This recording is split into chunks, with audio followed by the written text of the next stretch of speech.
మేము న్యాయం చేస్తామని చెప్పి జగన్ సార్ అని పెద్దిరెడ్డి అందరూ కలిసి మినిస్టర్ అందరు కలిసి చెప్పినారు. కానీ ఇప్పటివరకు ఏమి న్యాయం చేయలేదు. ఉల్టా మాకి ఊరి నుండి భయపడిచ్చి పొలంనేరులో ఉండేవాళ్ళు మేము నివసిస్తున్నాము. ఇప్పుడు పుంగనూరులో వచ్చి నివసిస్తున్నాము. లోకేష్ సార్ని కూడా కలిసినాము, కాన్వాయిలు కూడా కలిసినాము. మళ్ళా కేసు కూడా రీఓపెన్ చేస్తామండి, చేస్తామని చెప్పినారు. అన్ని విధాలుగా మీకు న్యాయం చేస్తామని చెప్పినారు. మాకు కూడా భరోసా ఉంది. ఏంటండి, ఒకటి కాదండి, రెండు కాదండి, సంఘటనలు చెప్పమంటే నేను చాలా సంఘటనలు చెప్పగలను. 5 సంవత్సరాల్లోని 5 మీరన్న మిస్బా వాళ్ళ తల్లి కూడా ఈ రోజు నా దగ్గరకు వచ్చింది ఈ రోజు మాట్లాడడానికి. అంటే విషయం ఏంటంటే, ఆ రోజు అధికారంలో ఉండి సీఎం పొజిషన్ లో ఉండి ఆయన ఆ రోజు ఇంతమంది ఆడపిల్లలు చచ్చిపోయినా, చంపేస్తున్నా, అత్యాచారాలు చేస్తున్నా, మీరు తెలుసా మహిళా కమిషన్ కి సీఎం అప్పుడు జగన్మోహన్ రెడ్డి, మాజీ సీఎం జగన్మోహన్ రెడ్డి గారికి నేను ఒక బుక్లెట్ ఇచ్చామండి. ఇంతమంది అమ్మాయిలను చంపేశారు, ఇంతమంది అమ్మాయిల మీద అత్యాచారాలు జరిగినాయి, మీరు ఎటువంటి యాక్షన్ తీసుకుంటున్నారంటే ఒక్క రోజు దాని గురించి మాట్లాడే సందర్భం లేదు. ఈ రోజు కావాలని ఇక్కడ రాజకీయం చేయడానికి, ఆ పాపం ఆ పిల్ల అత్యాచారం జరగలేదు, నా పిల్లకి మామూలుగా చనిపోయింది, అతి క్రూరంగా చంపేశారని నా తల్లిదండ్రులు బాధపడతా ఉంటే, లేదు అత్యాచారం జరిపి చంపేశారు అంటే ఈ రకంగా వాళ్ళు అది కూడా రాజకీయం చేయడానికి చూస్తున్నారు. కేవలం రాజకీయాలకి, చావుల్ని కూడా రాజకీయాలకు ఉపయోగించుకునే పరిస్థితి వైఎస్ఆర్సీపీలో ఉంది తప్పించి అంతకు మించి ఏమీ లేదు. అందుకే నేను అప్పీల్ పెడుతున్నా, ప్రజలకు అప్పీల్ పెడుతున్నా, మైనార్టీ సోదరులకు అప్పీల్ పెడుతున్నా. మీరందరూ కూడా ఒక్కసారి ఆలోచించండి. సంఘటన జరిగిన తర్వాత ఎంత తొందరగా రియాక్ట్ అయ్యారో పోలీసులు కూడా. 12 బృందాలు ఏర్పాటు చేయడమే కాదు, క్లూస్ టీమ్స్ దగ్గర నుంచి, డాగ్ స్క్వాడ్ దగ్గర నుంచి, టవర్ డంప్ దగ్గర నుంచి ప్రతి ఒక్క ఆస్పెక్ట్, ఏ ఒక్క చిన్న అవకాశాన్ని కూడా వదలకుండా వితిన్ డేస్ లోనే ఈ రోజు నిందితులను పట్టుకొని ఈ రోజు అరెస్ట్ చేసే పరిస్థితి కనిపించిందంటే అది చంద్రబాబు నాయుడు గారి గవర్నమెంట్ అంటే, అది ఎన్డీఏ గవర్నమెంట్ అంటే.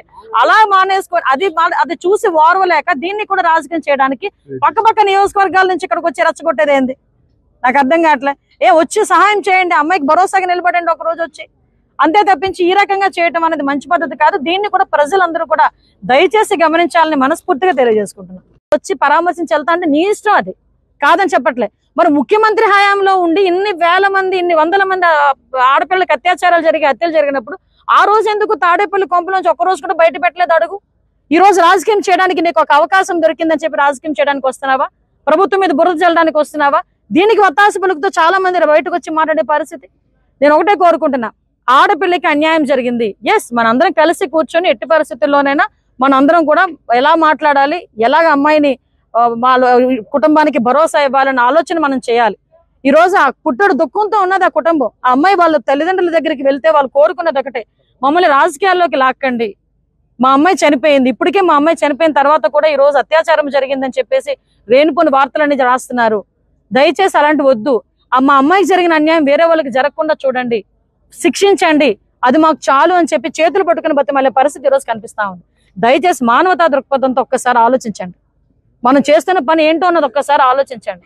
ఈ రోజు మేము 3 మంత్రులు వచ్చామండి. ఈ రోజు ఒక ఆడపిల్లకి అన్యాయం జరిగింది, ఆ అమ్మాయి చనిపోయింది, ఆ కుటుంబానికి భరోసా కల్పించాలని మన ఫరూక్ గారు కానీ, లోకల్ మన మినిస్టర్ గారు రామప్రసాద్ రెడ్డి గారు కానీ, నేను కానీ డే ఫస్ట్ నుంచి కూడా మాతో వచ్చిన బాబు గారు కానీ, మన మదనపల్లి ఎమ్మెల్యే గారు కానీ, షాజహాన్ గారు కానీ అందరం కలిసి ఇక్కడికి వచ్చి మేము మాట్లాడుతూ ఉంటే, ఇక్కడికి వచ్చి రెచ్చగొట్టే ధోరణిలోని వైఎస్ఆర్సీపీ వాళ్ళు చేసే ప్రతి పరిస్థితిని కూడా ప్రజలు కూడా గమనించాలి.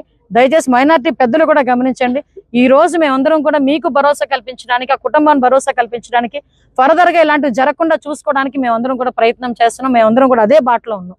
దయచేసి మీరందరూ కూడా మాకు సహకరించండి. పోలీస్ డిపార్ట్మెంట్ తాలూకా పనితీరును కూడా ఈ విషయంలో మేము ప్రశంసించాలి. ఎందుకంటే 5 రోజులు మేం కాదండి, వీళ్ళు చెప్తున్నారు, ఆ తల్లిదండ్రులు చెప్తున్నారు, డిపార్ట్మెంట్ గారు కంటిన్యూగా ఉన్నారండి, మా దగ్గర ఎంక్వైరీ చేస్తున్నారండి, ఎంక్వైరీ చేసి మాకు సహకరించారండి. మీరు బయటకు వచ్చి నోటుకు వచ్చినట్టు మాట్లాడతారు.